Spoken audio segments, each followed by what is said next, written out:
По 80 тони отпад дневно собираат охридските комунални служби. Охрид во шпицот на сезоната е преплавен со ѓубре. Во утринските часови може да се видат расфрлани лименки, пластични шишиња, остатоци од храна, но најкритично е во центарот на градот покрај кеот, пекарите и на оние места каде се организираат концертите. Од Охридски комуналец велат дека притисокот овој период врз градот е голем. За службите ова се вонредни услови за работа.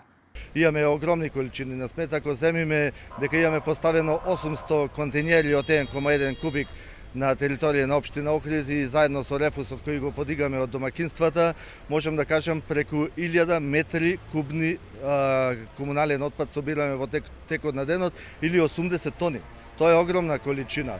Во утринските часови наоѓаме многу грда слика, поготово централното градско подрачје, односно кога ќе одиме на работа во 5 часот, бидејќи тоа ќе почнуваме, не знаеме дали е ден, ноќ или преку ден сме, бидејќи имаме една популација од околу 1000 деца кои се наоѓаат во тоа централно градско подрачје. Формирање на комунална полиција е една од решенијата која во иднина може да го ублажи проблемот, но и да создаде дисциплина кај граѓаните во однос на тоа каде го фрлаат отпадот. Доколку би имале соработка и од страна на граѓаните, односно почитување на комуналниот ред, вадење на комуналниот отпад на соодветни места, во соодветни садови и користење на корпите кои ги имаме поставено во централно градско подрачје, кои бројат преку 200 за нивната намена за ситен отпад, тоаш не би имале проблем, но за жал сликата е поинаква. И покрај постојаните апели изминатива години еколошката свест кај граѓаните е на многу ниско ниво.